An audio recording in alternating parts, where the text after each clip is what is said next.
Good afternoon and welcome to this week's edition of Halftime Talk. We're delighted to be joined this week by Dr. Yousef Shammari, CEO and Head of Oil Research at CMarkits. Good afternoon, Dr. Yousef.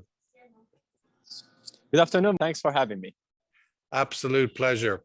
The first and I suppose immediate discussion point is to look at the impact this week after the OPEC Plus decision last week to somewhat surprise, if not a little bit of shock and awe, the oil markets with a massive reversal of oil production quotas, 2 million barrels, which essentially is nearly all of the cuts that were made or sort of increases that were made in the first half of the year will now be reversed in the last 2 months of 2022. The reaction to that was quite, from the general coverage, we saw it as a very political move. What's the market argument for this move? To me, I don't think it was quite a surprise for OPEC Plus to make a cut at this time of the year. We've been expecting cuts actually towards the end of 2022, right from the summer. And that is due to the hawkish policy of especially the Federal Reserves and other central banks in Europe and around the world. Certainly here, when OPEC Plus has got a key role to play, which is to maintain market stability. And that is to prevent any collapse in prices, something that's what we saw back in 2020. And I think the move here was not actually political at all. Perhaps there is some kind of a coincidence with what's happening already in Washington and the midterm elections, and for possibly. Okay, it's not political. Make the market argument here as to why this makes sense. Yeah. Oil prices were $85 a barrel last week. And there's certainly a tightness in the global markets, at least there has been for most of the year. What's the market argument to remove 2 million barrels from quotas? Well, I think if OPEC did nothing, we could have seen Brent prices falling towards the 70s. And certainly that wouldn't be in the interest of OPEC countries, especially now with these shortages of investments. To me, I think the range that the markets will be comfortable with is $90 to $100, and that's possibly what we can see now. Certainly, if prices go too high, let's say 110 or more, we could see OPEC bringing back more barrels. So I think you've got a situation where three of the world's biggest economies, China, Europe, and the United States, are all on the doorstep of recession. It seems an odd time of year in which to keep oil prices at an odd time of the economic cycle to try and keep oil prices at $100 a barrel when your three biggest consuming regions of energy in the world are looking like they are in a severe state of uncertainty, let's say. That's true. But you don't want the markets to be oversupplied at the end of the year due to recession issues, and then we can have a build-up in the stocks, and then OPEC certainly would have to make cuts anyway. So I think what they did is a preemptive measure. If they didn't do it, we could see prices falling, and ultimately, whether the world will go through a recession or not, OPEC will have to take action, and that action means they have to rebalance the markets. They have to supply what the demand figures will look like. Of course, they're expecting demand to fall if recession, as you just mentioned, continues to happen in China, in the US, or even in Europe. So I think the decision that they have taken is pretty much preemptive. And especially if the markets continue to deteriorate, it might also be self-fulfilling, right? Preemptive could be one word, the other could be self-fulfilling. If you expect a recession, one way to ensure that you get a recession is to keep oil prices at close to $100 a barrel when the world's biggest economies are in a very difficult place. You're nearly guaranteeing the outcome in which you hope to avoid. But one thing here is that you also don't want prices to fall too much sharply, because that will ultimately affect the financial performance of major oil companies, and that would also lead to rise in unemployment, especially in the oil and gas sector. So you certainly want the oil and gas sector to stay profitable, to stay in business, and to be healthy even during difficult times, during times of low demand season or expected recession. So here, that's, I think, I mean, OPEC it is a somewhat. it's somewhat of an unprecedented move. I mean, I've been tracking OPEC for 25 plus years, and I don't ever recall them making such a cut when oil prices were this high. This preemptive approach to managing the markets, anticipating that at some moment in the future, demand may fall, and taking action before that happens rather than after that happens, which is certainly the case in the past. What should, I mean, putting aside whether it's makes sense or not, the markets will decide eventually, but ultimately, should one pay attention here that this is a new approach to managing markets, that this preemptive strike, if you like, symbolizes a change, a historical change perhaps, in the way OPEC Plus manages the market? Yes, absolutely. And I think here, of course, over the past, in the beginning of the year 2000 and before, let's say before the shale era, OPEC used to take kind of a reactive, it used to follow a reactive approach. But since Prince Abdulaziz bin Salman took over the Ministry of Energy, his approach has always been to take a proactive measure. Just look back in 2020 when Saudi Arabia was calling for a 1 million barrel cut just before the pandemic becomes global, and the Russians were against it. And then, in fact, what we had is a major market. Certainly, Saudi Arabia doesn't want to see a situation like this happening again. So I think here we have both the proactive approach has worked, has shown to be successful, and we have a better collaboration from the Russian side. So that just pretty much explains it. To me, here we're seeing a similar situation to what we saw in 2020, yet certainly not as worse. Well, it certainly is I suppose, the difference on the political side that in 2020, Russia hadn't invaded a European country. And so politically, it's slightly different in the context of the optics of that. But nonetheless, it's still a very, very powerful collective now that Russia remains inside OPEC Plus, the ability to influence markets. Because, of course, the maintaining oil prices at these heights, whatever the impact might be on Europe or America, maybe they go into recession, maybe they don't, but they're certainly not going to starve. They're not going to have to go into a very dramatic, but your biggest customers in Asia and Africa and the emerging markets, certainly oil prices at these levels will be incredibly painful for these countries, these poorer countries, including with the somewhat very, very strong dollar. I mean, there was some relief from the fact that oil prices were drifting to 80, but now we're back at 100 with dollar at a very high level. What do you think the impact there is, or the concern or the consideration should be regarding these emerging economies, India in particular? Well, for India, I think demand should continue to stay strong because they could have access to cheaper crude coming from Russia.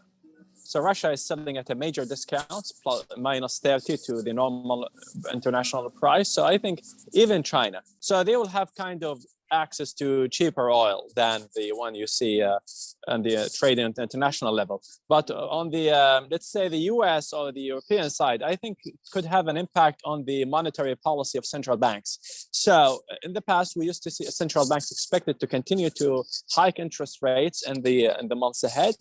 Possibly with OPEC Plus decision taking which was taken over the past week, I think we could see a slight shift in the monetary policy. So possibly they will hike rates, but slightly less basis points, perhaps 50 basis points compared to 75 basis points, the one we saw. In a way, just to where's the logic in that? Ultimately, the central banks, the Fed and otherwise, are quite determined to tackle inflation. with rising oil prices, you have rising inflation. It keeps inflation at the top of the tree. That's true. But here is the dilemma, Michael, is that you have inflation combined with a recession. So it's kind of a stagflation at the same time. And certainly it cannot be blamed. So the burden cannot be shifted to the oil industry to bear. So it's like you're saying to me, the oil industry has to pay for it. No, like everybody, I mean, you're in business like I'm in business. You know, you don't want to kill your customer, right? I mean, that's sort of the first idea of staying in business. Do not shoot your customer. Absolutely. That's kind of item 101. But nonetheless, the moving into the outlook for the sort of new year and so forth, the idea that the demand decline is coming forward. Where do you think China is going? Because obviously we talk about OPEC plus moving from a reactive posture to a proactive posture, a preemptive strike, if you like. We also have a big change on the demand side, which is China has been the bull, the sort of the major anchor of the marginal barrel demand increase for more than 20 years now, and OPEC plus and the Saudis and everybody we're growing all the time in search of feeding that market. Where do you think the outlook for China goes as we are in the second year of declining demand from China? Well, there are two scenarios for China, Michael. The first one is, let's say, the optimistic scenario where the zero COVID policy, and we see kind of a relaxing restriction and measures as we move towards Q1 and Q2 in 2023. So that means demand for China could pick up. We could see demand coming back to 14 million barrels compared to the years to the year 2020, 2022. And one issue here is that if China comes back, so like now the economy in China is expected to grow by around 4%. So if it continues to be 5% next year, then we could see demand going back to almost normal levels. And in this case, I would certainly expect OPEC Plus to bring back more barrels into the markets. But the other approach is, let's say, the pessimistic case where we see new variants coming out, and possibly as we move towards winter, and China continues its zero COVID policy to kind of to tackle any form of new variants of COVID-19. In that case, I think OPEC Plus will have to take additional cuts and moving towards 2023 in order to just prevent any further collapse in the markets and the next year. So but to be honest, in my view, I certainly stay optimistic. I think China will come back, and their demand is going to grow, and we could see the world, let's say, recovering, let's say, to about 3.1% global growth in 2023, and that would include 5% growth in China. Which would require, obviously, if one wanted to balance the oil markets, probably an increase. Yes. Just sort of finishing up where we started, just the idea of the big OPEC plus decision last week, the optics, of course, seen as a part of a growing narrative where there's many countries involved, as we said, right? OPEC plus is 23 countries or whatever the number is, and the impact of $100 oil is least, although it has consequence in America and elections and so forth, but the economic impact of $100 oil is much more significant in Bangladesh, in Indonesia, in these countries where there are hundreds of millions of people in emerging economies, but yet the narrative shrinks down to the division between Riyadh and Washington, between the leaders of the US and Saudi Arabia. Everything seems to be brought back to that division. I wanted to get your insights on whether that is a warranted analysis? Is it the media looking in the wrong place? How do you assess 2 months after, not even 2 months, is it 2 months? It is 2 months since the President of the United States made his visit to Riyadh. How would you contextualize the relationship at the moment between Washington and Saudi Arabia? To be honest, since President Biden came to Saudi Arabia last July, the kingdom has not promised of any increments in oil production. Of course, the president said in the press conference that Saudi Arabia has promised to increase or to take a faster measure in increasing production, but that certainly was denied from the Saudi side. So the kingdom has not promised anything. And two, if we see the statements coming from the foreign minister of Saudi Arabia, they've clearly mentioned that the markets will be governed by supply and demand and technical factors. And usually Saudi Arabia leaves the oil markets away from politics. So that is one important thing that we need to know about the kingdom's approach in terms of balancing the oil markets, to keep it away from politics. So now when we see, of course, the midterm elections, and perhaps, of course, we have just the recent statement that President Biden has blamed Saudi Arabia and Russia for higher gasoline prices in the months ahead.